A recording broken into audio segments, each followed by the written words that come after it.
Today is the 22nd of October, and 80 years ago today, the crew of the Five Grand conducted a bombing mission in Münster, Germany. Let me show you where that's at. Münster is right here along the river. Now, as a side note, before I get into the story, today is also the 70th birthday of my grandfather's, the pilot, Richard Jacobson, his twin children, son and daughter, my father and my aunt. So happy birthday to them. Then 10 years prior to that, 80 years ago, my grandfather was conducting bombing missions in Münster, Germany. Before we start reading this, as another side piece of history, I said I would share different random bits of artifacts of history. So this was an ID tag. Now, many people are familiar with the military, the use of dog tags, which had been used since, from what I understand, the Civil War or thereabouts. But it started to become popular to also use ID tags to the point where it even became part of the uniform, if I was reading correctly. And so this was his, and included their name, usually included their rank. You can see the branch, you can see his Army Air Corps symbol there. Doesn't include his rank in this, just his service number. And it was made by, I get my little zoom in here. You probably won't see this on the camera, so I'll just read it to you. The Chrysler USA, Chrysler spelled with a K, not the CH. Or is it Chrysler? And it is 025 gold on sterling silver. So this was a fairly high valuable piece of metal, gold on silver, and it became part of their uniform. So it's a kind of a unique thing. You know, many of us grew up with, as children, having our parents giving us ID tags on our hands. Well, this is kind of where the popularity of it started. It started with the military and then made its way into the civilian world. Okay, on to the mission. Münster, Germany. So again, this is written, for those who have not been a part of our earlier episodes, this is written by Sergeant John McBride, who accounted for all the different missions that they did as a crew.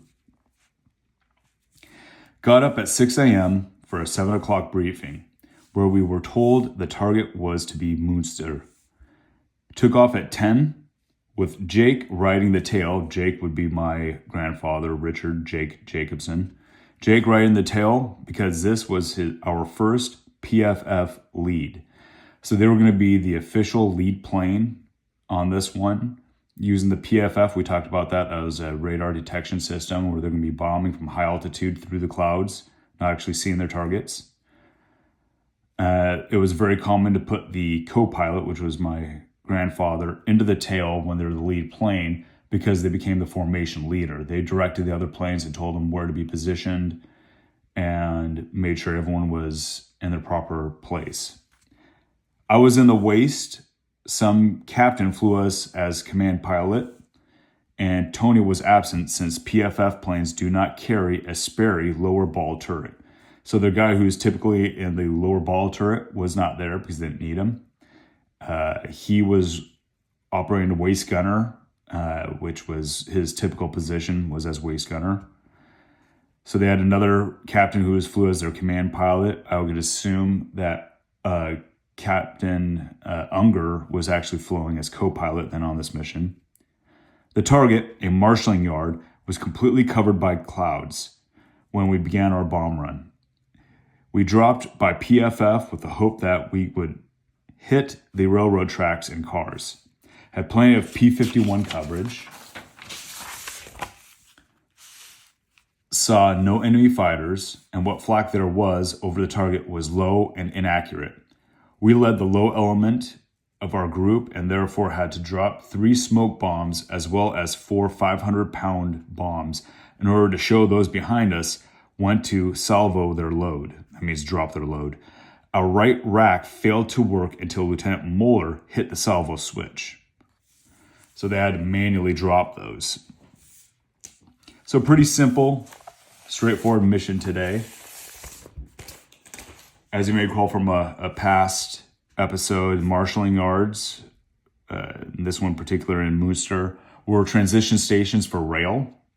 Considering that this one is next to seems like a pretty prominent water system, I can imagine this was a pretty big hub for both shipping traffic, shipping materials, as well as rail. And so they were able to move and distribute materials, weapons, equipment, men from one of these marshaling yards fairly quickly.